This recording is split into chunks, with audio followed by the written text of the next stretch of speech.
ونصلي ونسلم على سيدنا ومولانا محمد رسوله النبي الأمين المكين الحنين الكريم الرؤوف الرحيم. أما بعد، فأعوذ بالله من الشيطان الرجيم. بسم الله الرحمن الرحيم.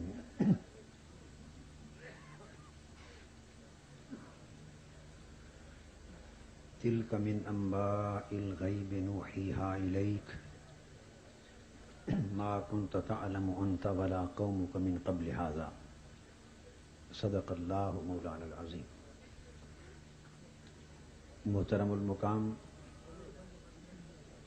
مجاہد ملت حضرت مولانا عبدالستار خان نیازی صاحب دامت برکاتہم، محترم المقام پیر طریقت حضرت خواجہ فقیر محمد صاحب باروی دامت برکاتہم، جملہ مشائخ اعظام، علماء کرام، قائدین و رہنمایان قوم، معزز حاضرین اور عزیزان گرامی قدر، اللہ رب العزت کا شکر ہے آج جس کی توفیق سے ہم چوک اعظم کی اس عظیم الشان سنی کانفرنس میں حاضر ہیں۔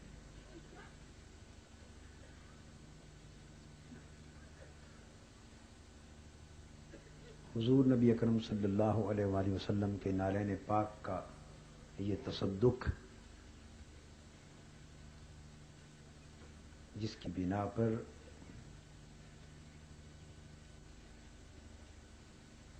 اہل سنت کے اتحاد، احیاء، تقویت، فروغ اور عظمت کی بحالی کی یہ کوشش محترم فقیر باروی صاحب نے کی ہے، اس پر میں صمیم قلب سے انہیں اور ان کے جملہ رفقائے کار کو مبارکباد پیش کرتا ہوں، اور اللہ جل مجدہ کے حضور عاجزانہ التجا ہے کہ وہ ذات پاک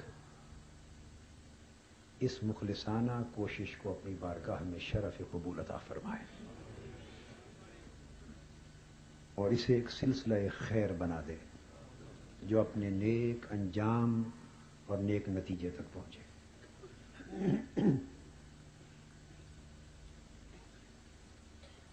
آج کی اس مجلس میں جس موضوع پر میں چند کلمات آپ کے گوش گزار کرنا چاہتا ہوں وہ ہے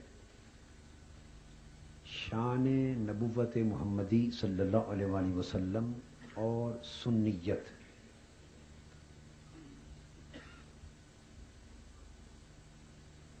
اہل سنت والجماعت کا تذکرہ آپ نے کثرت سے سنا۔ میں اس وقت یہ عرض کرنا چاہتا ہوں کہ اہل سنت والجماعت کا عقیدہ جس کو عرف عام میں سنیت کے نام سے تعبیر کیا جاتا ہے اور جس کے حوالے سے آج کی کانفرنس کو سنی کانفرنس کا نام دیا گیا ہے،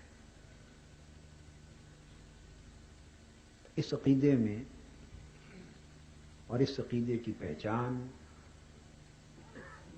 اور اس عقیدے کی اہمیت شان نبوت محمدی صلی اللہ علیہ وآلہ وسلم کے حوالے سے کیا ہے، اور گفتگو کے اختتام پر صرف ایک جملے میں اس بات کی طرف بھی اشارہ کر دوں گا جس کا ذکر کم و بیش ہر قائد اور ہر مقرر اور ہر بزرگ اور ہر سنی عالم دین نے درد دل کے ساتھ کیا ہے۔ یہ بات ذہن نشین کرنے کے قابل ہے کہ ہمارے ایمان کا مرکز و محور نبوت محمدی صلی اللہ علیہ وآلہ وسلم ہے. عقیدہ توحید بھی اسی سے ہے، عقیدہ آخرت بھی اسی سے ہے، اور دیگر انبیاء، رسولوں اور کتابوں پر ایمان، الغرض ایمان اور اسلام کے جتنے ارکان ہیں ساروں کا اعتبار اور ساروں کی قبولیت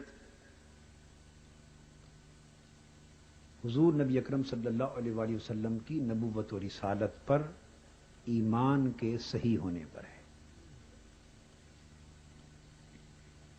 تو آئیے تھوڑی دیر میں اس بات پہ روشنی ڈالنے کی کوشش کروں کہ نبوت اس کی دو جہتیں یعنی دو سمتیں ہوتی ہیں. ایک جہت اور سمت نبوت کی ہوتی ہے جہت فضیلت، ایک ہوتی ہے مثلیت.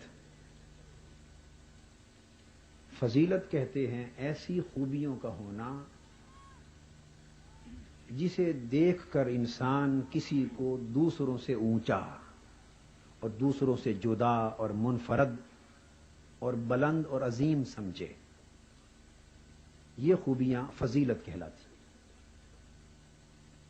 مثلیت کا یعنی فضیلت افضل ہونا، دوسروں سے افضل ہونا، تو وہ خوبیاں جو اس انسان کو کا دوسروں سے افضل ہونا ظاہر کریں.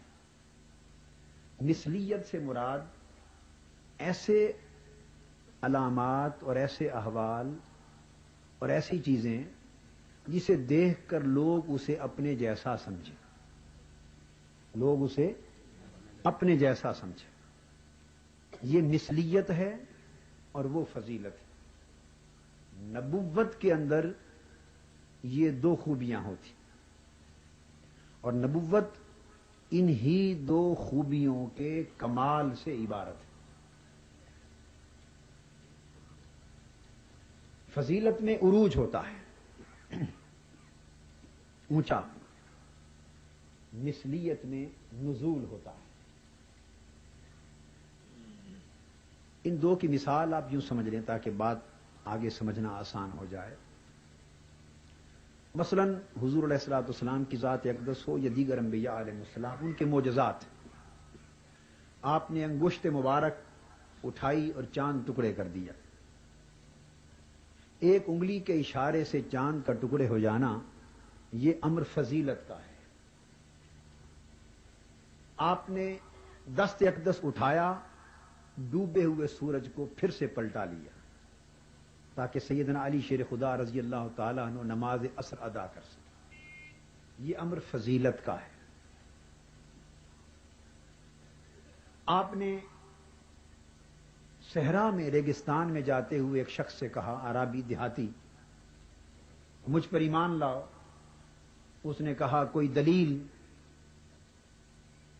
فرمایا تو ارد گرد چاروں طرف نظر دوڑا اور تو دیکھ کر بتا کہ کس سے دلیل مانگتا ہے، کس کو گواہ پیش کروں. اس نے چاروں طرف دیکھا، کیکر کا ایک درخت کھڑا تھا دور، اور تو کچھ نہ تھا. فرمایا اسی کیکر سے گواہی دلا دوں اپنے نبی ہونے کی؟ دلا دیں.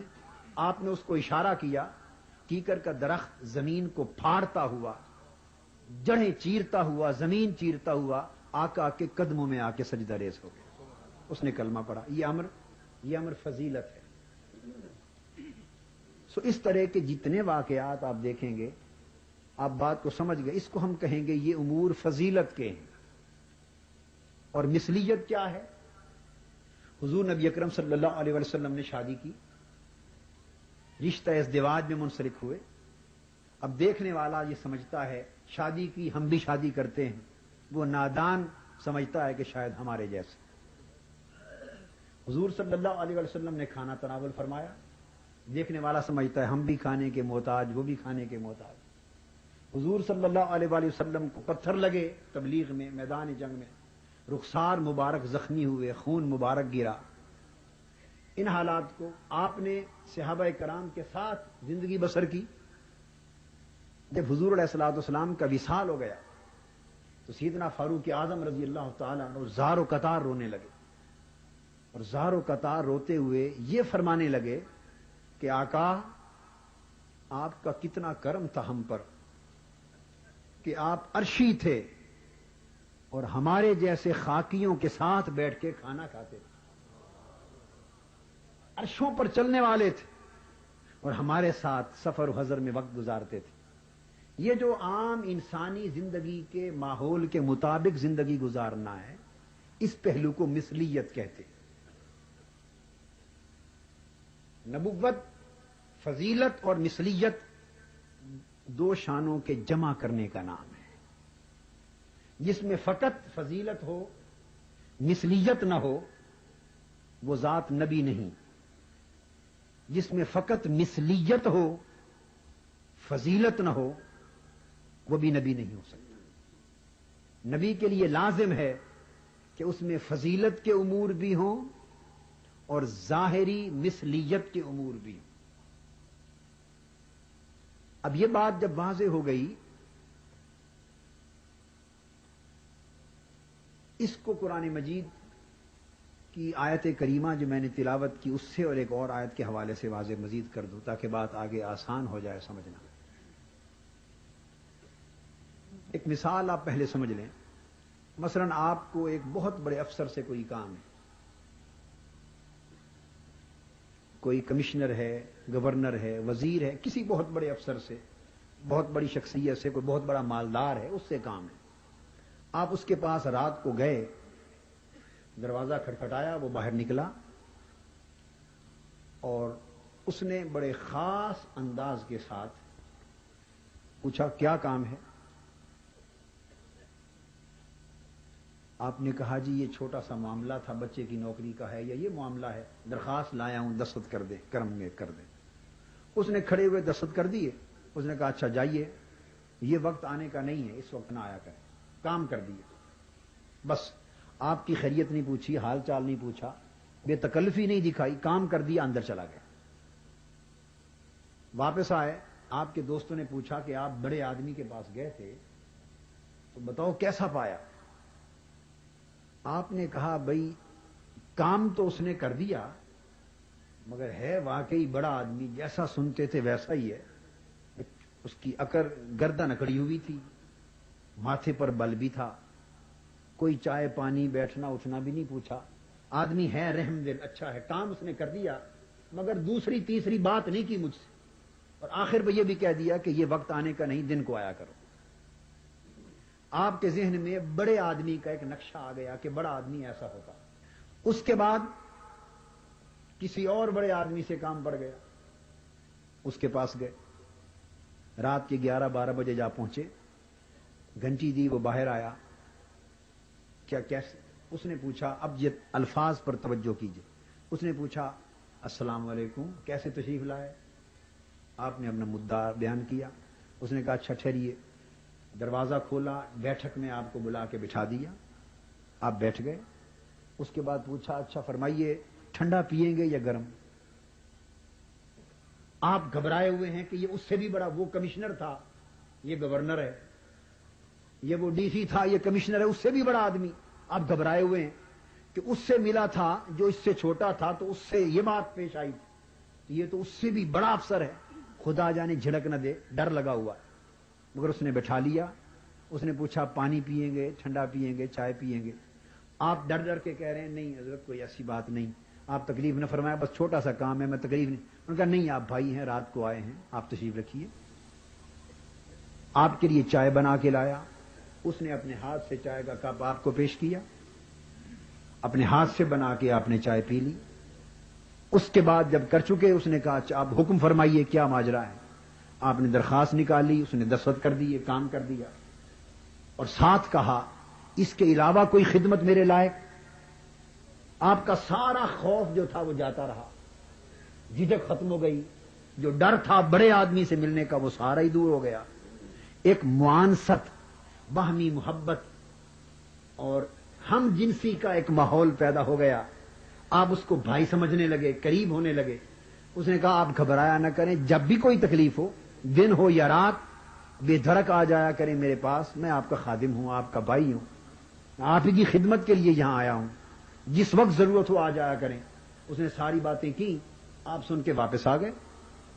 آپ سے اب انہی دوستوں نے پوچھا کہ اب اس سے بھی بڑے آدمی کے پاس گئے تھے، بولیے کیسے پایا؟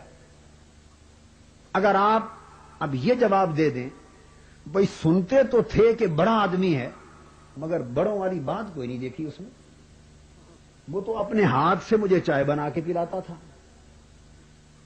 خود میرے لیے کرسی رکھی، بار بار مجھے کہتا تھا میں آپ کا خادم ہوں، میں آپ کا خان سنتے تھے، وزیر ہے، گورنر ہے، ایم این اے ہے، پتہ نہیں بہت بڑا آفیسر ہے، بڑا آدمی ہے، وہ تو کہتا تھا میں آپ کا خادم ہوں، میں آپ کا بھائی ہوں، آپ کی خدمت کے لیے ہوں، دن ہو رہا تو آ جایا کریں۔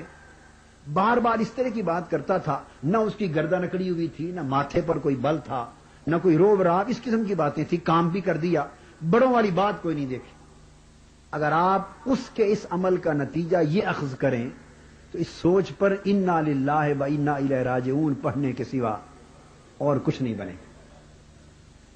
اس لیے کہ اگر آپ نے اس کے اس عمل کو، طرز عمل کو یہ سمجھا کہ وہ بڑا ہی نہیں، تو آپ کو پتہ ہی نہیں کہ بڑا ہوتا کون ہے، آپ کو بڑائی کی پہچان ہی نہیں۔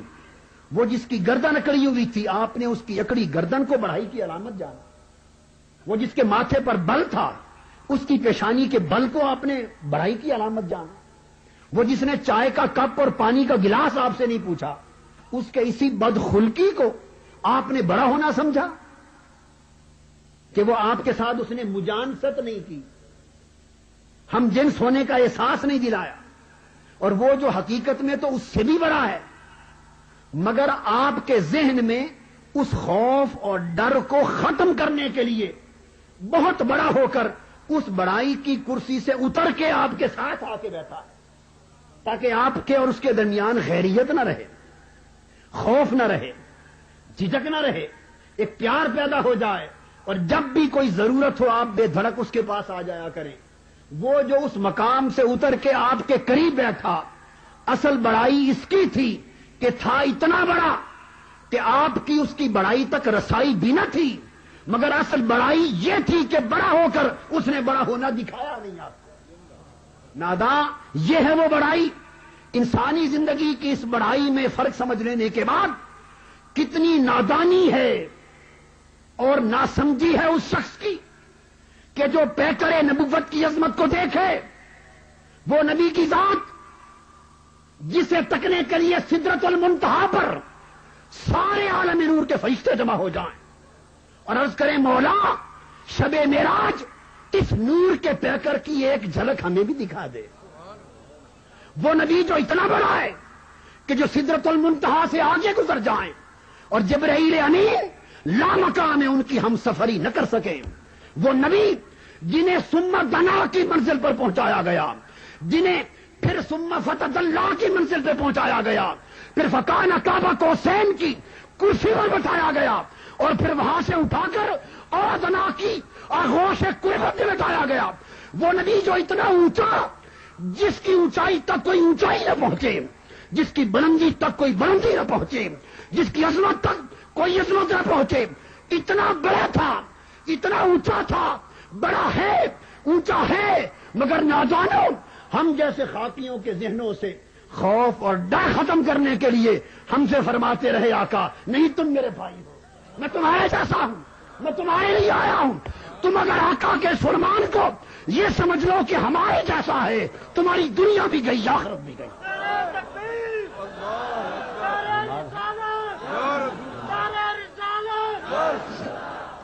تم نے نبوت کا مقام ہی نہیں سمجھا، نبوت کا معنی ہی نہیں سمجھا۔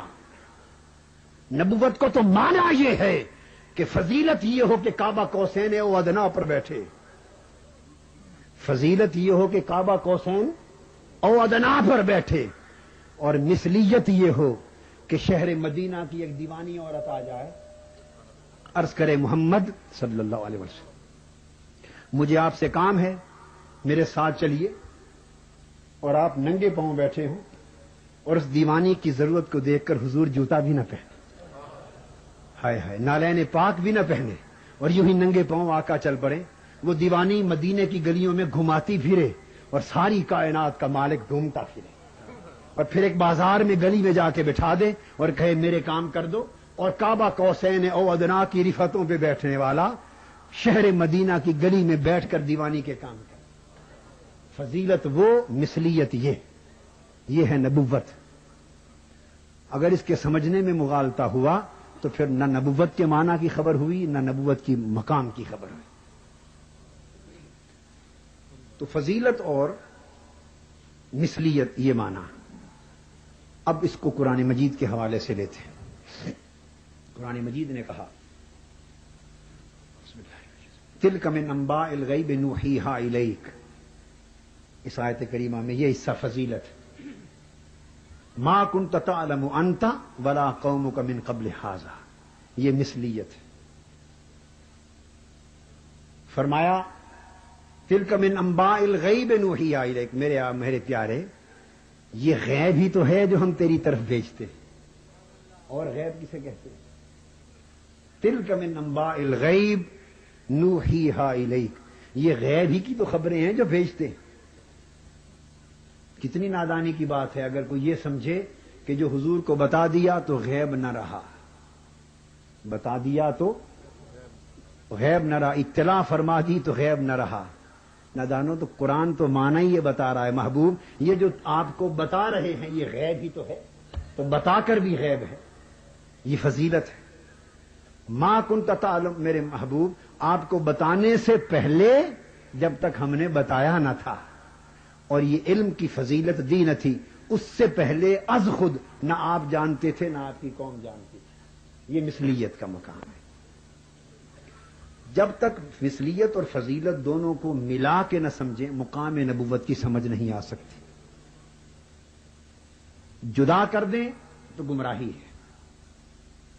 اب قرآن مجید نے فرمایا ایک اور مقام پر قل انما انا بشر مثلکم یوحا الی انما الہکم الہ واحد، فرما دیجئے میرے حبیب صلی اللہ علیہ وسلم میں نفس بشریت میں تمہارے جیسا ہوں، نفس بشریت، بشر ہونے میں تمہارے جیسا ہوں، مگر مجھے اپنے جیسا نہ سمجھ لینا۔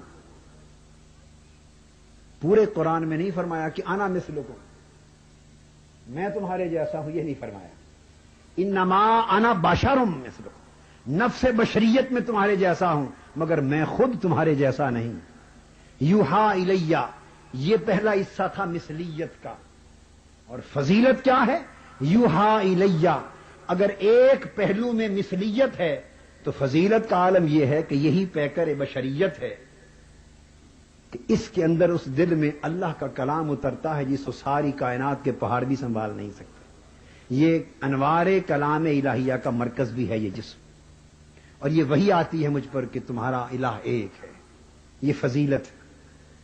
جنہوں نے فضیلت کو ہٹا کر نظر فقط مثلیت پہ رکھی وہ بہک گئے، وہیں سے گمراہی پیدا ہوئی۔ سنیت کا مفہوم اس پوری تفصیلات کے بعد آخر میں سمجھاؤں گا کہ سنیت کا امتیاز کیا ہے۔ پورے قرآن مجید کا مطالعہ کریں، قرآن مجید کا یہ قاعدہ ہے، وہ جس کا بھی ذکر کرتا ہے فضیلت اور مثلیت کے ساتھ کرتا ہے۔ قرآن مجید نے کہا لا یملکون الشفاعۃ الا من اتخذ عند الرحمن عہدا، قیامت کا دن ہوگا، فرمایا کوئی شفاعت کا مالک نہیں ہوگا، کوئی از خود شفاعت نہیں کر سکے گا، بس جنہوں نے نظر فقط اتنی بات پہ رکھی، قرآن کے ایک جز کو پڑھا اور بقیہ کو چھوڑ دیا، گمراہ ہو گئے۔ لا یملکون الشفاعۃ، یہ مثلیت کا درجہ ہے، کوئی شفاعت کا مالک نہ ہوگا۔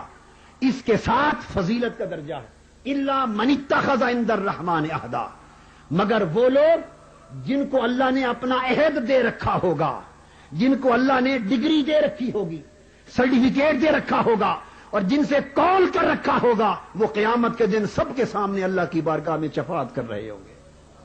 وہ مثلیت تھی، یہ فضیلت آ گئی۔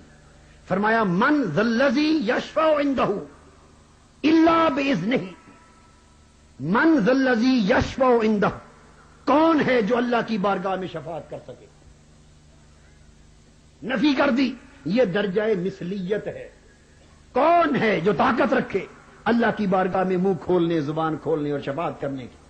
بس اس پہ فقط نگاہ رکھی، آگے نہ پڑھا، گمراہی پیدا ہو گئی۔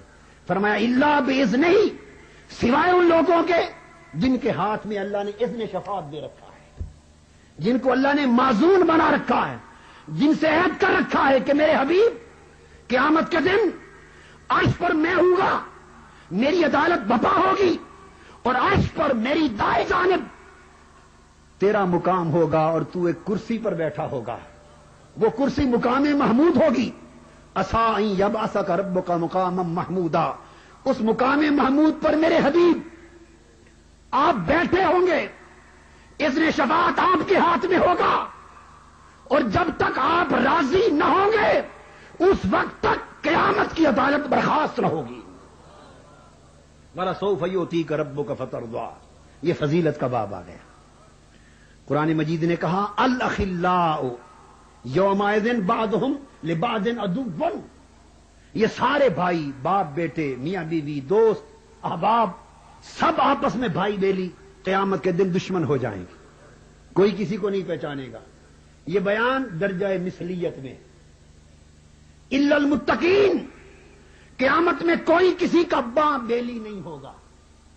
پنجابی میں کہتے ہیں نا باں بیلی، کوئی کسی کا بازو تھامنے والا نہ ہوگا، کوئی کسی کی شفاعت کروا کے بخشوانے والا نہ ہوگا، بھائی بھائی کا دشمن، دوست دوست کا دشمن ہوگا۔ یہ ایک درجہ مثلیت ہے۔ کوئی رشتہ کام نہ آئے گا الا المتقین، مگر ولیوں کا رشتہ کام آئے گا۔ ان اولیاءہ الا المتقون، ولی متقی ہوتے، ولیوں کا رشتہ کام آئے گا۔ یہ درجہ فضیلت میں بات آ گئی۔ تو بات یہ معلوم ہوئی کہ فضیلت اور مثلیت دونوں اگر انتہائی کمال پر جمع ہو جائیں، یہ مقام نبوت کی شان ہے۔ اس بات کو سمجھ لینے کے بعد اب جو بنیادی نقطہ عرض کرنا چاہتا ہوں، شان نبوت کے باب میں اس فضیلت اور مثلیت میں مغالطہ کرنے یا صحیح عقیدہ رکھنے میں 5 گروہ ہوئے۔ کتنے گروہ؟ بولیے۔ پہلا گروہ کافرین کا، بولیے کون سا؟ دوسرا گروہ مشرکین کا، بولتے آئیے، مشرکین۔ تیسرا گروہ مذبذبین اور منافقین، مذبذبین کا، جن کا نہ یہ عقیدہ، نہ یہ، نہ ادھر کے نہ ادھر کے، دھوبی کا کتا، نہ گھر کا نہ گھاٹ کا۔ چوتھا گروہ مداہنین اور موہنین، گستاخوں کا۔ پانچواں گروہ مومنین کا۔ 5 گروہ۔ اب پانچوں کی پہچان سن لیں تاکہ سنیت کی تعریف بھی معلوم ہو جائے۔ تعریفیں تو وہ ہو چکی ہیں، درست تعریفیں، یہ اس کی علامت سمجھا رہا ہوں، علامت، پہچان۔ کافرین کا گروہ کیا ہے؟ کافروں کا طریقہ ہمیشہ یہ رہا کہ نبی کی ذات کے بارے میں جب وہ عقیدہ رکھتے تو 2 باتیں ذہن میں رکھ لیں، ادھر فضیلت، ادھر مثلیت، معنی دونوں کا آپ سمجھ گئے۔ کافروں کا طریقہ یہ تھا کہ وہ فضیلت کا انکار کرتے، مثلیت کا اقرار کرتے۔ یاد رکھیں، ہوتے اور جو مثلیت کے پہلو دیکھتے اس کے اقراری بنتے۔ قرآن کہتا ہے جب نبی کو دیکھتے تو کافر جواب دیتے ما نراک الا بشرا مثلنا، ہم ایمان نہیں لاتے آپ پر، نبی سے کہتے آپ تو ہمارے جیسے بشر ہیں۔ ما نراک الا بشرا مثلنا، ہم آپ کو صرف اپنے جیسا بشر ہی دیکھتے ہیں اور تو ہے ہی کچھ نہیں۔ فضیلت کا انکار اور مثلیت کا اقرار۔ کہتے ما ھذا الا بشر مثلکم، اس میں اور کچھ نہیں ہے لوگوں، یہ تو فقط ہمارے تمہارے جیسا ایک بشر ہے۔ فضیلت کا انکار اور مثلیت کا اقرار، ایسا کرنے والے کافر ہو گئے، ایسا کرنے والے کافر ہو گئے کھانے سے۔ یہ 3 گروہ تاریخ میں۔ چوتھا گروہ مداہنین کا، گستاخوں کا، بد عقیدہ لوگوں کا، بد مذہبوں کا۔ وہ گروہ کون ہے؟ نقطہ یاد رکھیں، یہ وہ لوگ ہیں جو فضیلت کا صرف اقرار کرتے اور مثلیت پر اصرار کرتے۔ کافر فضیلت کے انکار کرنے والے مثلیت کا اقرار، مشرک مثلیت کا انکار، فضیلت کا اقرار، متذبذب فضیلت اور مثلیت دونوں کے درمیان متذبذب۔ اب بد مذہب اور بد عقیدہ کی پہچان اور گستاخ کی پہچان اور بد مذہب کی پہچان اور اہانت کرنے والے کی پہچان وہ کیا ہے کہ مثلیت فضیلت کا صرف اقرار کرتے، فضیلت کا صرف اقرار، انکار نہیں کر سکتے۔ قرآن میں جو آ گیا اقرار کرتے ہیں، دبے لفظوں میں مان جاتے ہیں، زیادہ زور نہیں دیتے، مثلیت پہ اصرار کرتے ہیں، تقریریں ساری مثلیت پہ کرتے ہیں، اور فضیلت کی بات آئے تو کہتے ہیں ہم کہاں انکاری ہیں، کتابیں ساری مثلیت پہ لکھتے ہیں، جب فضیلت دکھاؤ تو کہتے ہیں ہم کہاں انکاری ہیں۔ آپ کا فضیلت کا انکاری نہ ہونا کوئی معنی نہیں رکھتا، مثلیت پہ اصرار اور فضیلت پہ انکار یہی بد عقیدگی اور بد مذہب ہونے کی علامت ہے۔ اور سنیت کیا ہے؟ پانچواں گروہ مومنین کا، مومنین کے گروہ کی علامت یہ ہے کہ وہ مثلیت کا صرف اقرار کرتے ہیں، مثلیت کا اقرار کرتے ہیں اور اصرار اور زور سارا فضیلت پہ دیتے ہیں۔ یہ ایمان ہے۔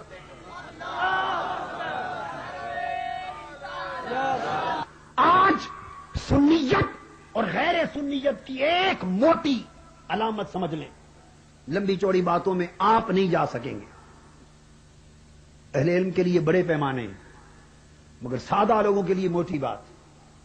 جس شخص کو دیکھو قرآن مجید کی آیتیں ہوں یا احادیث نبوی یا سیرت طیبہ، حضور علیہ الصلوۃ والسلام کا ذکر ہو، امور فضیلت پر بس یوں گزرتا گزرتا ذکر کر جائے، بس چلتا چلتا ذکر کر جائے، اور تذکرہ ہو تو کہے ہم کہاں انکاری ہیں، اور زور سارا تقریروں کا، وعظوں کا، خطابوں کا، کتابوں کا مثلیت کے ثابت کرنے پر لگا، سارا زور مثلیت پہ لگائے، یہی علامت اس کے بد مذہب ہونے کی۔ سمجھ لو اس کا نبی کی ذات سے علاقہ نہیں ہے، یہ بے وفا ہے، یہ نبی کا بے وفا ہے۔ ایسا کلمہ پڑھنے والا ہے جس نے کلمہ پڑھا اور وفا نہ کی۔ اور ایمان کی پرکھ اور علامت یہ ہے کہ جو مثلیت کا انکار نہ کرے، چونکہ انکار کرنا کفر ہے، قرآن کی نصوص سے ثابت، مثلیت کا انکار نہ کرے، فقط اقرار کرے اور زور ساری زندگی فضیلت پر دیتا رہے۔ مثلیت کا فقط اقرار اور فضیلت پر اصرار، جس میں یہ دیکھو سمجھ لو یہاں ایمان ہے۔ یہی علامت سنیت کی ہے، یہی علامت سنیت کی ہے۔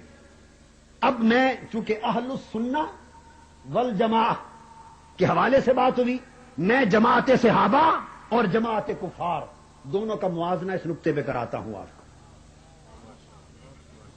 حضور علیہ الصلوۃ والسلام کا جسم اقدس تھا، یہ ابو بکر، عمر، عثمان و علی رضوان اللہ تعالی علیہ مجمعین نے بھی دیکھا، اور ابو جہل، ابو لہب نے بھی دیکھا۔ کس کو پتا نہیں تھا کہ جسم اطہر ہے اور پیکر بشری ہے، مگر فرق کیا تھا؟ دونوں نے دیکھا، اس پیکر حسن و جمال کو، اس پیکر بشریت مقدسہ کو، اس پیکر بشریت مطہرہ کو، اس پیکر بشریت منورہ کو دونوں نے دیکھا۔ ابو بکر اور علی نے بھی دیکھا رضی اللہ تعالیٰ عنہ، ابو جہل، ابو لہب نے بھی دیکھا، مگر فرق کیا تھا؟ یہ بات سمجھیں۔ ابو جہل، ابو لہب یہی دیکھتے رہے اور یہی دیکھتے کہ بشریت کا پیکر ہے، ان کی توجہ اس پیکر خاکی پر ہوتی کہ بشریت کا پیکر ہے۔ وہ پیکر بشریت ابو بکر و علی کو بھی نظر آتا، مگر دھیان اس پر نہ کرتے، اس پر کرتے کہ ہے پیکر بشریت مگر سایہ نہیں۔ ان کا دھیان فقط پیکر بشریت ہونے تک رہتا، اور ابو بکر و علی کی نگاہ اس پیکر بشریت کو یوں دیکھتی کہ پیکر بشریت پر سایہ نہیں۔ ابو جہل و ابو لہب دیکھتے جسد مصطفیٰ صلی اللہ علیہ وآلہ وسلم کو تو دیکھتے کہ ہمارے جیسا معاذ اللہ جسم ہے، وہ جسم دیکھتے، اور ابو بکر، عمر، عثمان و علی دیکھتے وہی جسم دیکھتے، مگر اس جسم کو یوں دیکھتے کہ ہے جسم پر مکھی نہیں بیٹھتی، ہے جسم اطہر مگر مکھی نہیں بیٹھتی۔ آقا کے جسم پاک سے پسینہ مبارک آتا، کفار ابو جہل ابو لہب جسم پاک سے پسینہ نکلتا دیکھتے، ان کی نگاہ جسد اقدس سے پسینے پر ہوتی، ابو بکر و علی کی نگاہ پسینے کی معطر فضاؤں پر ہوتی، اس سے نکلنے والے بہکنے والے عطروں پر ہوتی کہ کائنات کا کوئی عطر مصطفیٰ کے پسینے جیسا نہیں ہے۔ مشاہدہ ایک ہی حقیقت کا ہوتا مگر رخ دو ہوتے۔ ابو جہل ابو لہب دیکھتا حضور صلی اللہ علیہ وآلہ وسلم کھانا کھاتے، وہ دیکھتے کہ کھانے کے محتاج، وہ آقا کا کھانا کھانا دیکھتے، مگر عمر و علی جب دیکھتے تو کھانا تو کھا ہی رہے ہوتے، مگر حضور کے تناول فرماتے وقت وہ کھانے کے لقمے جو تسبیح کر رہے ہوتے، مولا تیرا شکر ہے کہ تیرا مصطفیٰ ہمیں کھا رہا ہے، وہ اس کھانے کی تسبیح کو سنتے۔ نگاہ نگاہ کا فرق تھا۔ ابو جہل ابو لہب آقا صلی اللہ علیہ وآلہ وسلم کے جیسے اقدس غزوہ خندق میں دیکھتے کہ بھوک کی وجہ سے جسد پیٹ مبارک شکم مبارک پر پتھر باندھے، بھوک دیکھتے، اس بھوک سے محتاجی دیکھتے، اور ابو بکر و علی جب اس مقام کو دیکھتے تو وہ دیکھتے کہ اسی فاقہ کش نبی نے جس نے شکم پاک پر 2 پتھر باندھے کتنے ہزار 1,500 آدمیوں کو 2 آدمیوں کا کھانا کھلا دیا حضرت جابر کے گھر جا کر۔ وہ آقا وہ دیکھتے کفار یمشی فی الاسواق، بازاروں میں چلتے، گلیوں میں چلتے، ان کی نگاہ دیکھتے کہ گلیوں میں ہماری طرح چلتا ہے، وہ بھی دیکھتے، ابو بکر و علی بھی دیکھتے، مگر وہ گلیوں میں چلتا دیکھتے اور یہ گلیوں میں چلتے تو دور دور تک ہمیشہ گلیاں عطر سے معطر رہتی، وہ نظارہ دیکھتے۔ کتنا فرق تھا۔ اور پھر دوستو اس امتیاز کے ساتھ صحابہ کرام مثلیت ان کی نگاہ میں بھی تھی، مگر انہوں نے پوری زندگی آقا کی بشریت پر کبھی زور نہیں دیا۔ ایمان تھا مگر بشریت پہ زور نہیں دیا، ایمان تھا مگر ابدیت کے بیان پر زور نہیں دیا، مثلیت کی شانیں مانتے تھے مگر ساری زندگی ان کے ایمان کا مرکز و محور فضیلت مصطفیٰ تھی، توجہ فضیلت کے پہلوؤں پر دیتے۔ تو دوستو جو لوگ آج بھی مقام نبوت پر عقیدہ رکھتے ہوئے مثلیت کے امور پر ایمان رکھے، فقط اقرار کریں اور اصرار اور زور فضیلت کے امور پر دیں، سمجھ لیں یہ سنی ہے، یعنی اس کا طریقہ صحابہ کا عقیدہ ہے، اس کا طریقہ اہل بیت کا عقیدہ ہے۔ اور جس کا زور تقریر واز جب لاؤڈ سپیکر کھولے تو حضور علیہ السلام کے مصریت کے پہلوؤں کو اجاگر کرنا شروع کر۔ دونوں کی مثال آپ جو لیں، پنجابی زبان میں ایک لفظ ہے کس، آپ سمجھتے ہیں، یعنی جڑے لوگ کس والا پہلو ویکھن نا، کس کدوں ہے تو کچھ ہیں جڑا بد گھاٹا، کس تے گھاٹا ویکھن تے کئی وعدہ ویکھن، سنی وعدے والے ہیں تے دوجے گھاٹے والے۔ سنی وعدہ ویکھ، ایک گلاس جو بھرا ہوا ہے دودھ کا 2/3 بھرا ہوا ہے تاکہ گر نہ جائے، دیکھنے والا ایک دیکھتا ہے اور کہتا ہے کہ 2/3 بھرا ہوا ہے، دوسرا کہتا ہے 1/3 خالی ہے۔ اس کی نگاہ خالی حصے کو تکتی ہے، ایک کی نگاہ بھرے ہوئے حصے کو تکتی ہے۔ خالی دیکھنے والا ایمان میں خالی رہتا ہے اور بھرا ہوا رنگ دیکھنے والا ایمان میں بھرا رہتا ہے۔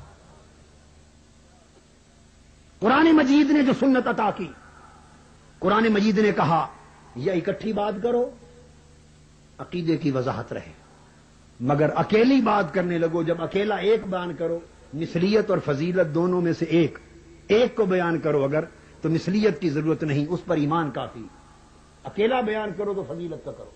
قرآن کہتا وَاذْكُرْ فِي الْكِتَابِ إِبْرَاهِيمَ إِنَّهُ كَانَ صِدِّيقًا نَبِيًّا۔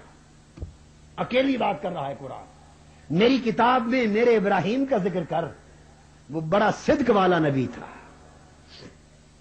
وَاذْكُرْ فِي الْكِتَابِ مُوسَىٰ إِنَّهُ كَانَ مُخْلَصًا وَكَانَ رَسُولًا نَبِيًّا۔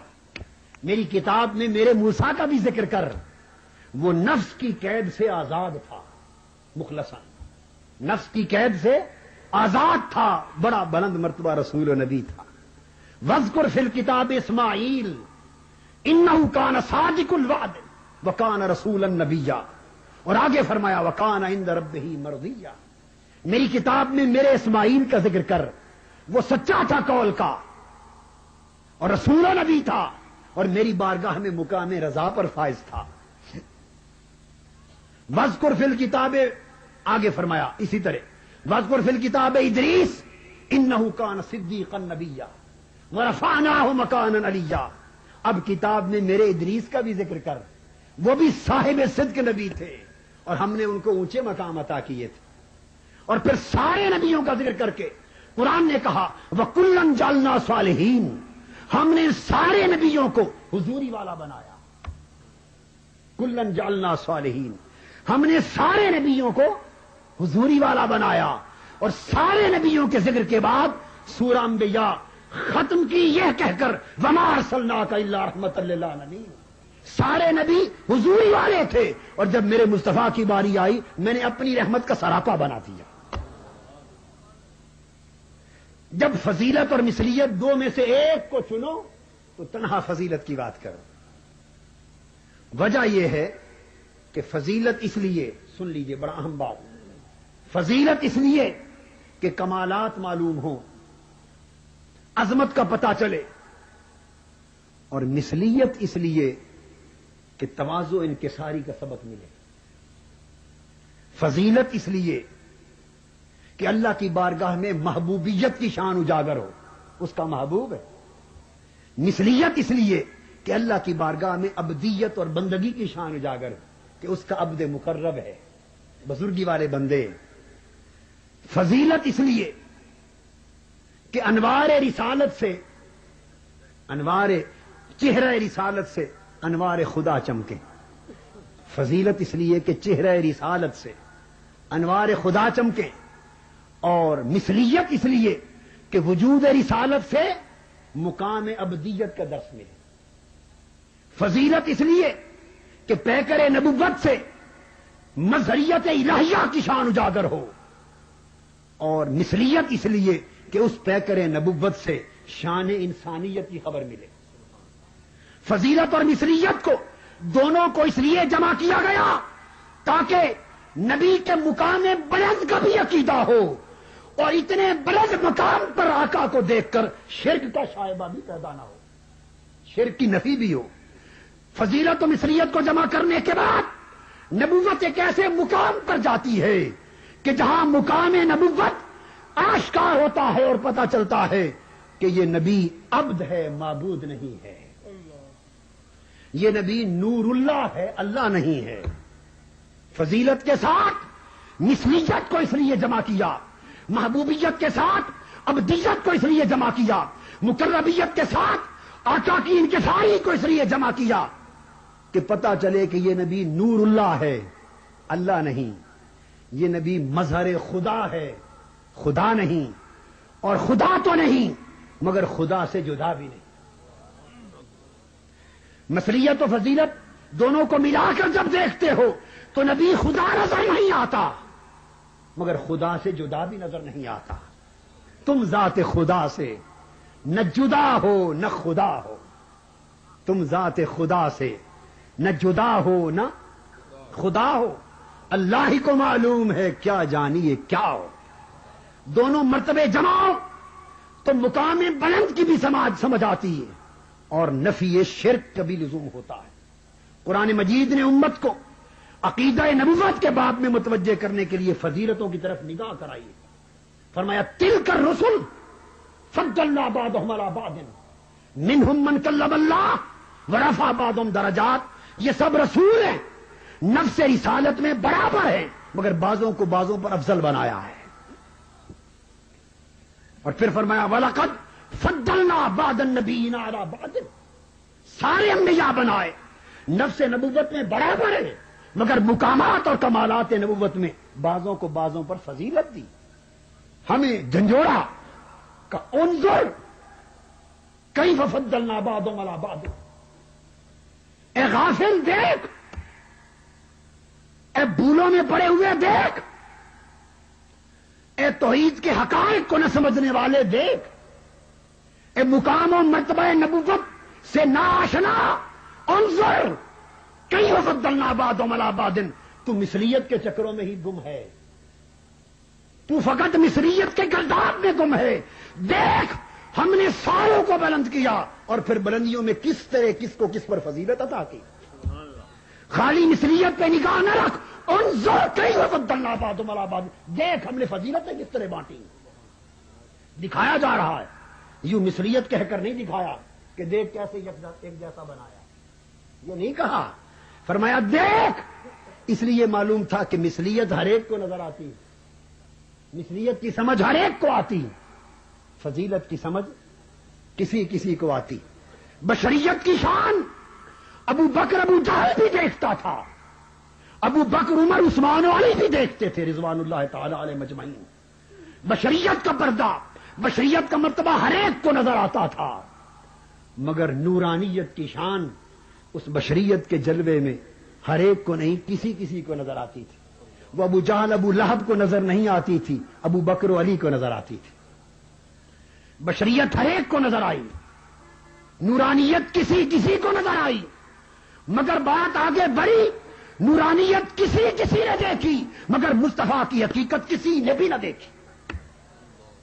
فرمایا یا ابا بکر لم یعرفنی حقیقت سوا ربی.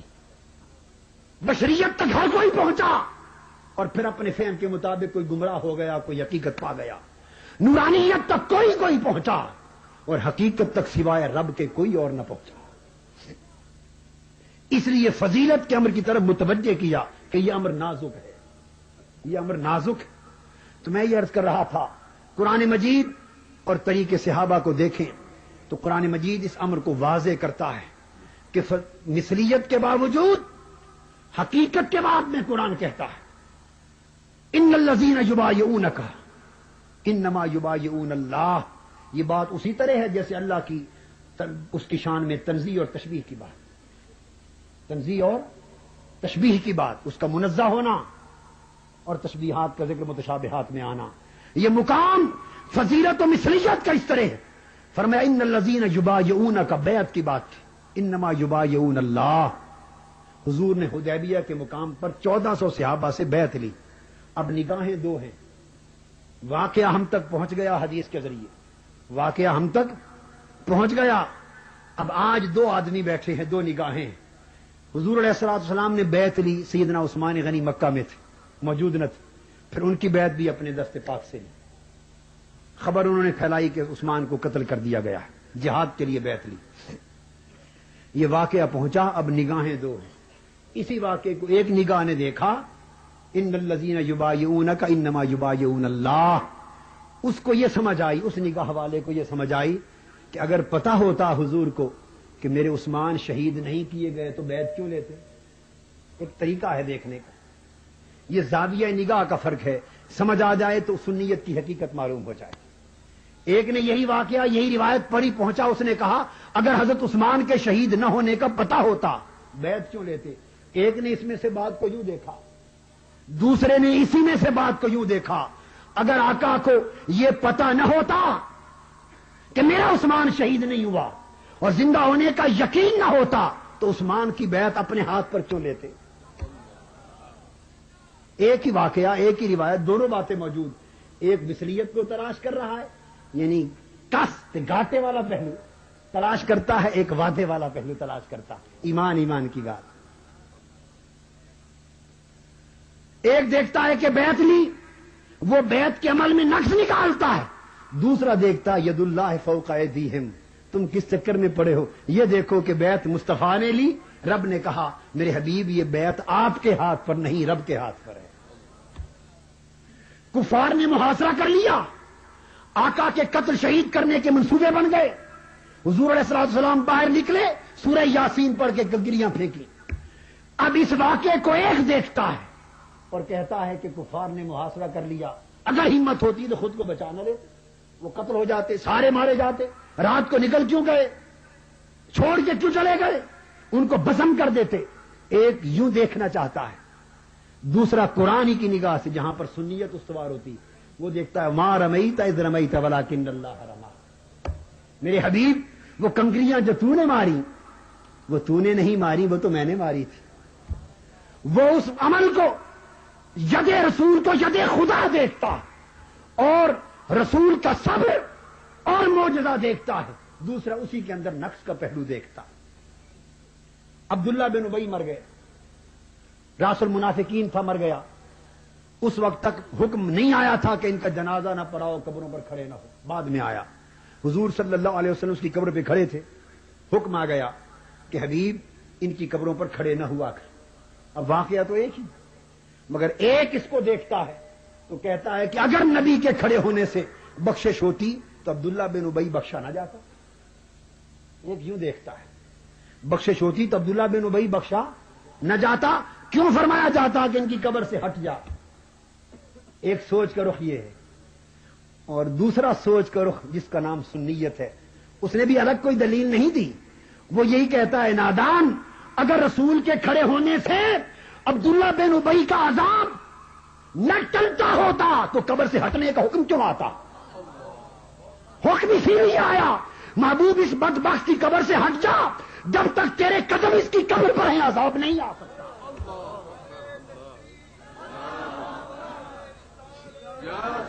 میرے حبیب جب تک تیرے قدم اس کی قبر پر ہیں، ما کان اللہ لیعذبہم وانت فیہم، تیرا وجود جہاں ہو اور تیرے قدم جہاں ہو وہاں خدا کا عذاب کیسے اترے؟ اس کی قبر سے ہٹ جا، عذاب منتظر ہے، جب تک تیرے قدم ہوں گے عذاب نہ آئے گا۔ بات ایک ہی ہے، کسی کو یوں سمجھ آ رہی ہے، کسی کو یوں سمجھ آ رہی ہے۔ بات فقط یہ کہ ایک کی نگاہ اور اصرار مثلیت پر ہے، ایک کی نگاہ اور اصرار فضیلت پر ہے۔ ایک واقعہ، ایک حکایت سی مشہور ہے کہ دو عالموں کا مناظرہ ہوا۔ مناظرہ یہ تھا کہ حضور صلی اللہ علیہ وآلہ وسلم کو کتنا علم ہے کتنا نہیں۔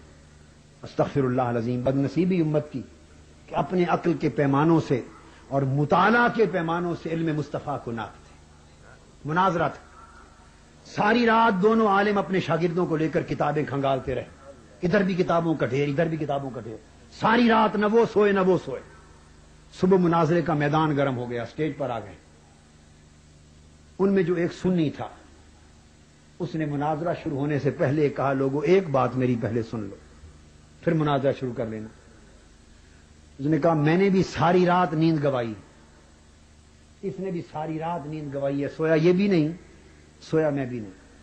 میں نے بھی ساری رات سینکڑوں کتابیں کھنگالی، اس نے بھی ساری رات سینکڑوں کتابیں کھنگالی۔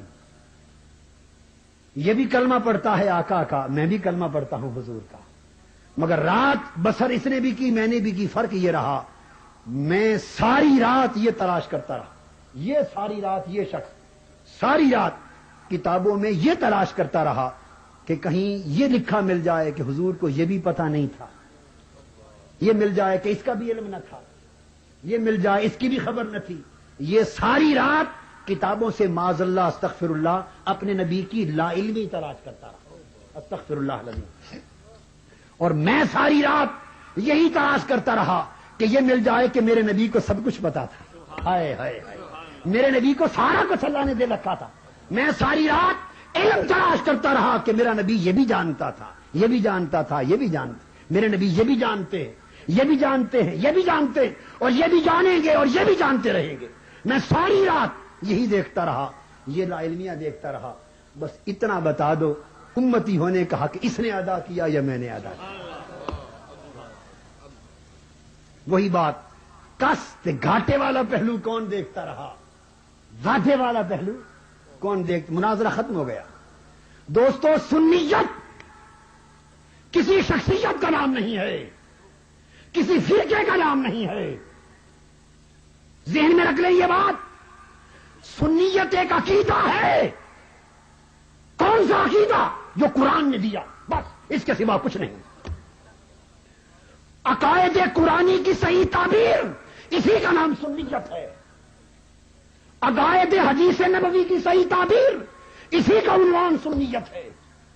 عقائد صحابہ و اہل بیت، اس کی تعبیر، اسی کا نام سنیت ہے۔ باقی سب تفصیلات و جزیات ہیں۔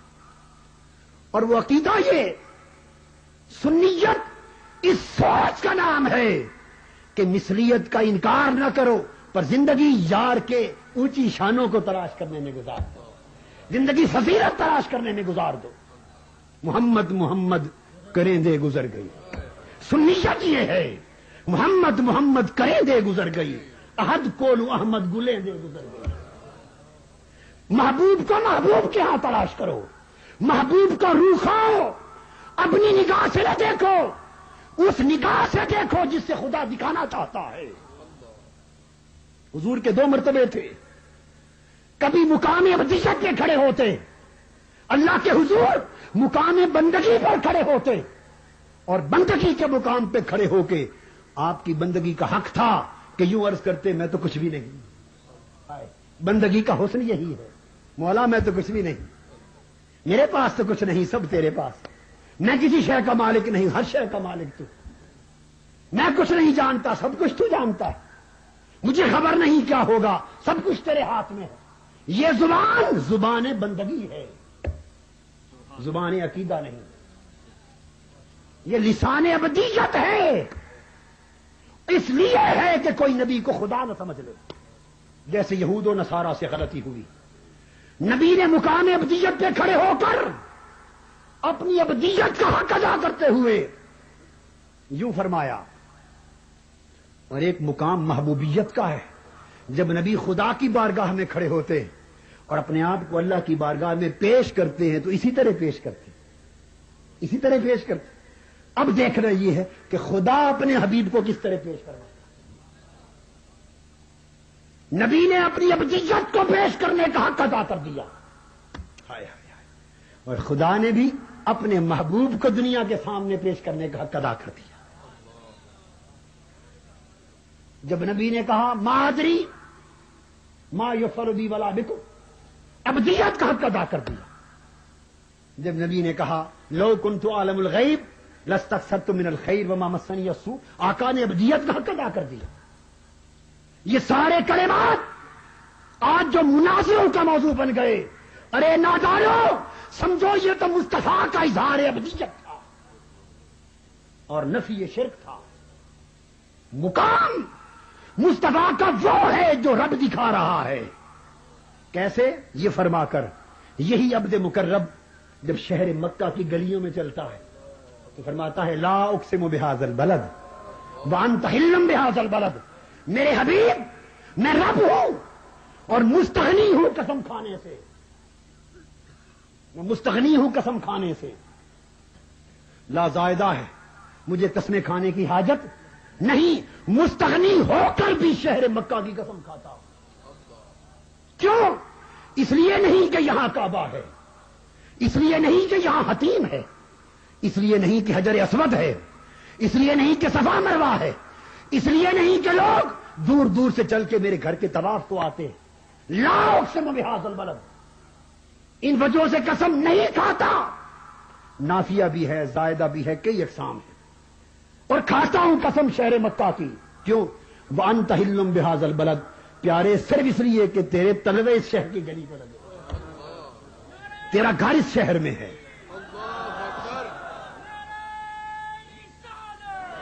انت حل بہذا البلد، انت حل بہذا البلد، محبوب تیرا پتہ اس شہر کا ہے، تیرا گھر اور سکونت اس شہر کی ہے۔ ارے نادانو اظہار ابدیت کے کلمات کو دیکھا اور رب کے اظہار محبوبیت کے کلمات کو نہ دیکھا۔ کوئی اپنے عبد کی اس طرح قسمیں کھاتا ہے، زمین کی گلیوں کی کوئی قسمیں کھاتا ہے، اس لیے قسم کھاتا ہوں محبوب کہ تیرا رہنا سہنا اس شہر میں۔ اور پھر یہ کہ واو حال کے لیے کہ لا اقسم بہذا البلد، میرے حبیب میں شہر مکہ کی قسم کھاتا ہوں۔ کب؟ وانت حل بہذا البلد، درا حالے کے تو اس شہر کی گلیوں میں چلتا ہے، جب تو خرام ناز کرتا ہے مکہ کی گلیوں میں، ان لمحوں محبوب اس شہر کو بھی قسم کھانے کا جی کرتا ہے۔ اور لا اقسم بہذا البلد، لا نافیہ، میں شہر مکہ کی قسم نہیں کھاؤں گا، میں شہر مکہ کی قسم نہیں کھاؤں گا۔ مولا کب؟ وانت حل بہذا البلد، جب تو یہاں سے چلا جائے گا۔ قاضی ایاز نے بیان کیا جب تو یہاں سے مدینہ رخصت ہو جائے گا تو پھر اس کی قسم تو تیری وجہ سے کھاتے تھے، پھر مدینے کی قسمیں کھائیں۔ جہاں تیرا گھر ہے پیارے، جہاں تیرا ڈیرا ہے، جہاں تیرا وسیب ہے، جہاں تیرے قدم رکھتے ہیں، جہاں تیرا وجود رہتا ہے، جن ہواؤں میں تو سانس لیتا ہے، جو فضائیں تیرے رخساروں کو بوسہ لیتی ہیں، ان فضاؤں کی قسم کھاتے ہیں۔ یہ مقام محبوبیت ہے۔ عقیدہ یوں متعین کیا کرو۔ عقیدہ متعین کرنا ہو تو اظہار ابدیت نہ دیکھو، اللہ کے اظہار محبوبیت کو دیکھو۔ جب وہ فرماتا ہے کہ میری اطاعت چاہنے والوں، میری اطاعت بھی ممکن نہیں جب تک مصطفیٰ کی اطاعت نہ، میں یطع الرسول فقد اطاع اللہ، میری محبت چاہنے والوں، میری محبت ممکن نہیں جب تک میرے مصطفیٰ کی غلامی نہ ہو۔ قل ان کنتم تحبون اللہ فاتبعونی یحببکم اللہ۔ میرے محبوب کی زبان سے میٹھے میٹھے لفظ سننے والوں، یہ اس کا کلام نہیں، میرا کلام ہے۔ ما ینطق عن الہوی ان هو الا وحی یوحی۔ میرے اور میرے حبیب میں فرق کرنے والوں، میرے اور میرے حبیب کے ادب کو جدا نہ کیا کرو۔ لا تقدموا بین یدی اللہ ورسولہ، اللہ اور اللہ کے رسول پر پہل نہ کیا کرو۔ اذان من اللہ ورسولہ، بلاوا میرا اور میرے مصطفیٰ کا ایک۔ براۃ من اللہ ورسولہ، چھٹکارا میرے مصطفیٰ سے اور میری ذات سے ایک۔ اغناہم اللہ ورسولہ، غنی کرنا خدا کا اور مصطفیٰ کا ایک۔ سیؤتی اللہ من فضلہ ورسولہ، فضل خدا کا مصطفیٰ کا ایک۔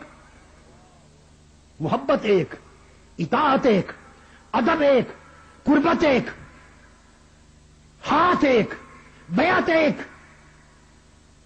نسبت ایک، حرمت ایک۔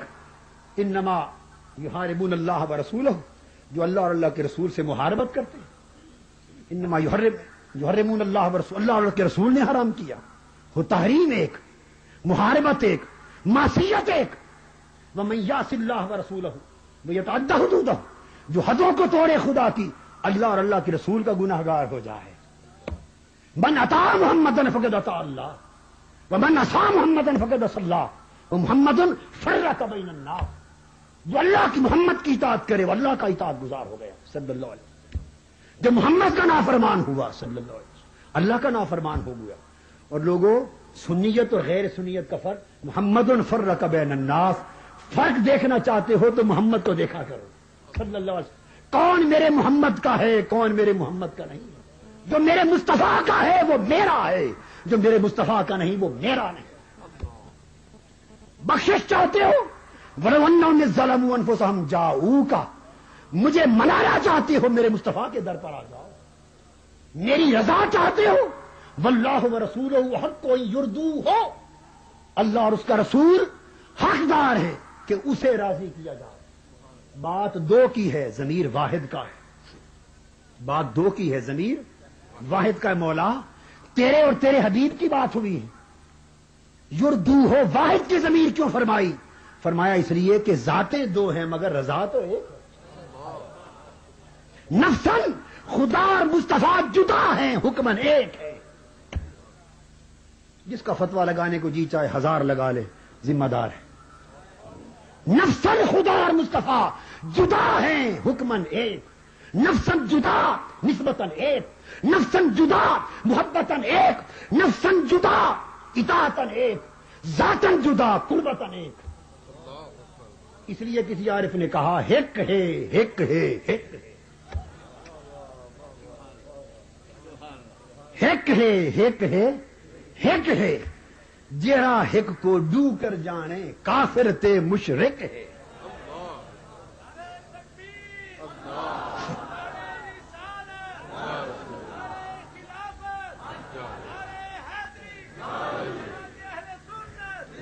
یہ ایک نسبتاً ہے، یہ ایک اطاعت میں ہے، یہ ایک ہونا اطاعت میں ہے، محبت میں ہے، ادب میں ہے، نسبت میں ہے، حرمت میں ہے۔ علامہ ابن تیمیہ کو پوچھیے، وہ کہتے ہیں فَأَقَامَهُ عَلَى مُقَامِ نَفْسِهِ فِي أَمْرِهِ وَنَهْيِهِ وَإِخْبَارِهِ وَبَيَانِهِ فَلَا يَجُوزُ أَن يُفَرَّقَ بَيْنَ اللَّهِ وَرَسُولِهِ فِي شَيْءٍ مِنْ هَذِهِ الْأُمُورِ۔ اپنے امر میں، اپنی نہی میں، اخبار میں، بیان میں اللہ نے اپنے نبی کو اپنا قائم مقام بنا دیا ہے۔ ان امور میں دونوں میں فرق کرنا جائز نہیں ہے۔ سنیت اس مقام فضیلت و مثلیت میں جمع کرنے والے عقیدے کا نام ہے. یہ عقیدہ آقا دو جہاں نے دیا، صحابہ کرام نے اپنایا، صحابہ کرام نے اپنایا وہ عقیدہ، اور یوں اپنایا کہ سیدنا علی شیر خدا کی نماز، عصر کی نماز قضا ہوتی ہے. کب؟ جب آقا کا سر انور آپ کی گود میں، سورج ڈوب رہا ہے مگر گود کو جنبش نہیں دیتے کہ کہیں مصطفیٰ کی آنکھ نہ کھل جائے. کوئی ہمارے جیسا توحید پرست ہوتا نا، خشک توحید والا، ہم خشک، ہماری توحید خشک ہے، قال کی توحید ہے، حال کی نہیں. اولیاء کی توحید حال بن جاتی. ہمارے جیسا کوئی ہوتا کھنگور مار کے تھوڑا سا ہلا دیتا کہ کہیں آنکھ کھل جائے، میری نماز نہ جائے. مگر وہ مولا علی شیر خدا تھے. نماز چلی گئی، آقا کی آنکھ کھلی، پوچھا علی نماز پڑھ لی ہے؟ عرض کیا حضور نہیں. اب حضور علیہ السلام نے 10 اقدس اٹھا دیے، عرض کیا اللہم، کلمات سننے والے، اللہم ان علی کان فی طاعتک و طاعت رسولک. اے اللہ، علی تیری اطاعت میں مشغول تھا اور تیرے رسول کی اطاعت میں مشغول تھا. نماز پڑھنا اللہ کی اطاعت ہے یا قضا کر دینا اطاعت ہے؟ بولیے چوک اعظم والو، سنی کانفرنس والو، سنیت سمجھا رہا ہوں. پڑھنا اطاعت ہے اللہ کی یا قضا کر دینا؟ پڑھنا اطاعت. نماز قضا ہو گئی ہے مگر آقا عرض کر رہے ہیں مولا تیری اطاعت میں مشغول تھا. اس وقت تو وہی نہ آئی کہ رسول کیا فرما رہے ہو، نماز میری چھوڑ دی، قضا کر بیٹھے اور فرماتے ہو میری اطاعت میں مشغول تھا. نہیں، ثابت ہوا کہ جملہ فرائض فروع ہیں، اصل الاصول بندگی استاد ور کی ہے.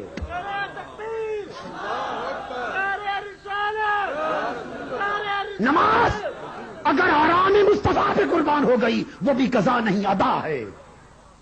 صحیح بخاری اٹھائیے، حضرت سہل بن سعد ساعدی فرماتے نماز کے دوران حضور علیل تھے، مرض الموت تھے. سیدنا ابو بکر صدیق رضی اللہ تعالیٰ عنہ جماعت کرا رہے ہیں. ان ابا بکر کان یصلی لهم فی واجہ النبی الذی توفی فیہ حتی اذا کان یوم الاثنین وهم صفوف بالصلاة فکاشف النبی صلی اللہ علیہ وسلم ستر الحجرہ وینظر الینا وهو قائم فتبسم کان وجهه برکۃ مصحف. صدیق اکبر رضی اللہ تعالیٰ عنہ جماعت کرا رہے ہیں، صحابہ صف در صف کھڑے ہیں نماز میں. نماز کی تیاری نہ تھی. حدیث کے الفاظ ہیں صفوفن فی الصلاۃ، نماز جاری تھی، نماز کے اندر کھڑے تھے صف در صف. آقا کا جی چاہا کہ میں اپنے غلاموں کا اجماع تو دیکھوں ابو بکر پر. سبحان اللہ. میرے ابو بکر پر کس طرح نماز پڑھ رہے ہیں ابتدا میں، حال تو دیکھوں. پردہ جو گھر کا اٹھایا، پردہ سرکنے کی آواز آئی. بعض محدثین نے کہا کہ چہرہ اقدس کا نور جھلکا. اب وہ مشتاقان دید 3 دن سے جلوہ یار کو ترس گئے تھے، دید مصطفیٰ کو ترس گئے تھے. آقا کا چہرہ پاک 3 دن سے دیکھا نہ تھا. وہ مشتاقان دید، وہ صحابہ جن کی صحابیت والذین معہ تھی، جن کی صحابیت والذین معہ تھی، جن کی صحابیت کا مدار نہ علم پر تھا، نہ عمل پر تھا، نہ تقویٰ پر تھا، نہ جہاد پر تھا، انحصار کسی عمل پر نہ تھا، فقط مصطفیٰ کے جھوک گرد پھیروں پر تھا. وہ سنی ہے.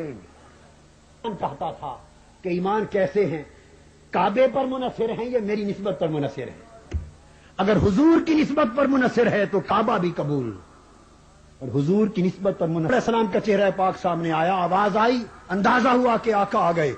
بے ساختہ صحابہ کرام کی نگاہیں نماز کی حالت میں حضور کے در انور کی طرف اٹھ گئے.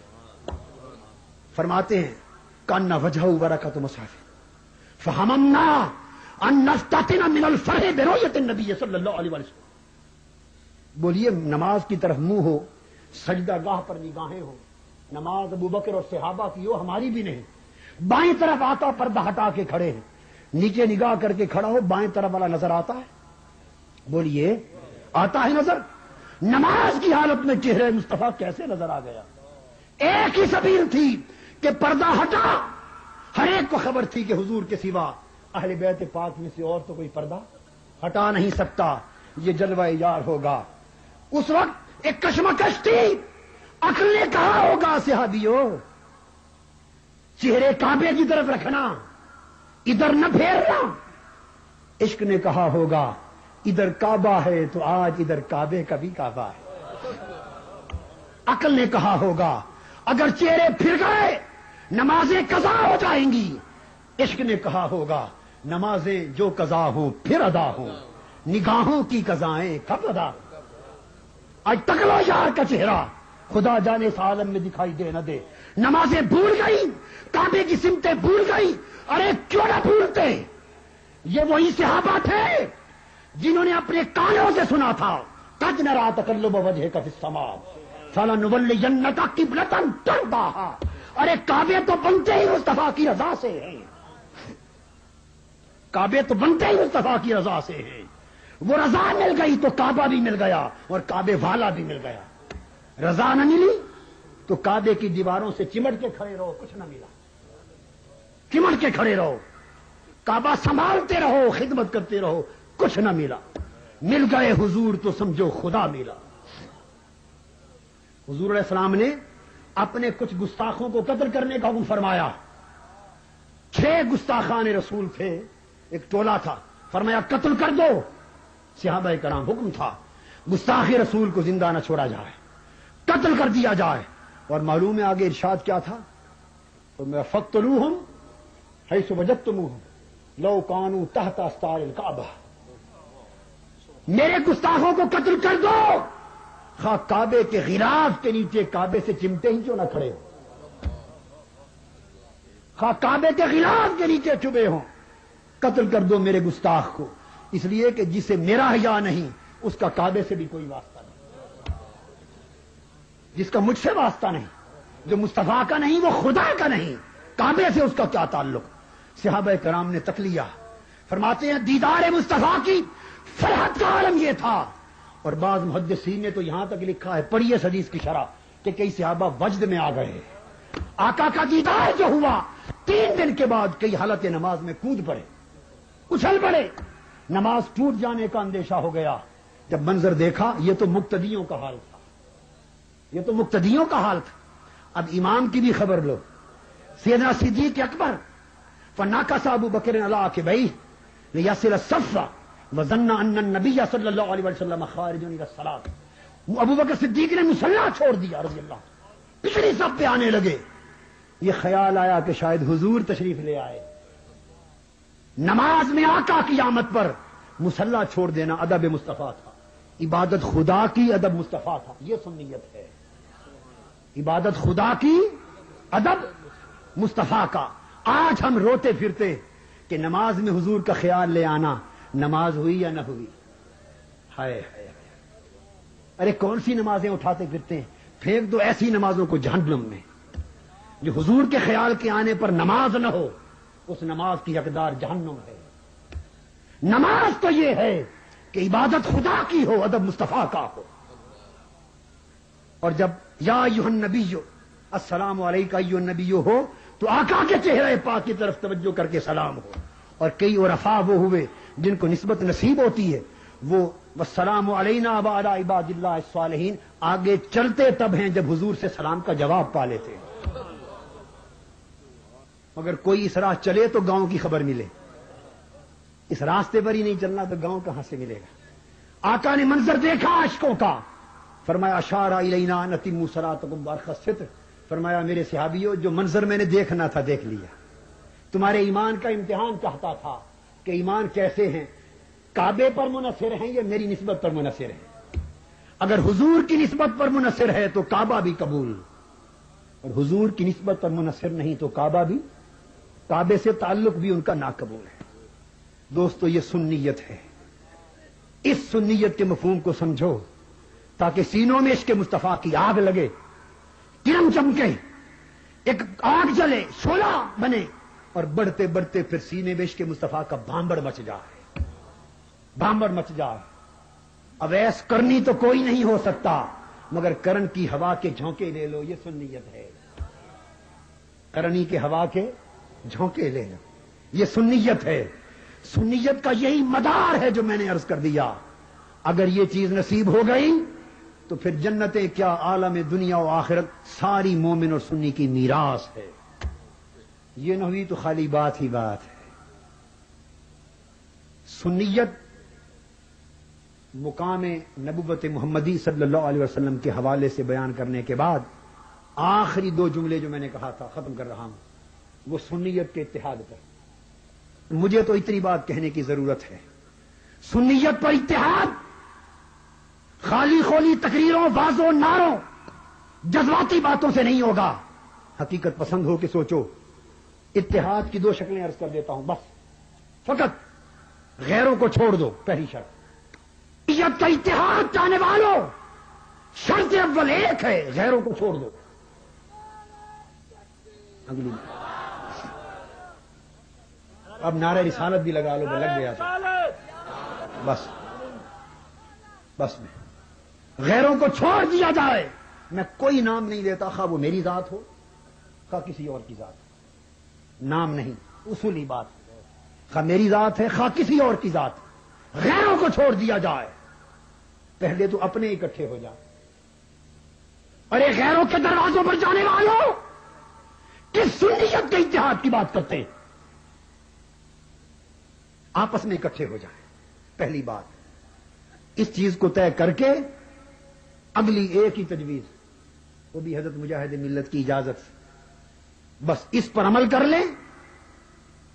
اس کے بعد میں یہ تجویز رکھتا ہوں، حضور داتا صاحب کے مزار پر اجتماع کی تاریخ کا اعلان کر دیا جائے. سنیے ذرا، سن لیجئے. فقط یہ مشائخ اور علماء کسی سے توقع نہ کریں، اعلان کر دیں ایک تاریخ کا.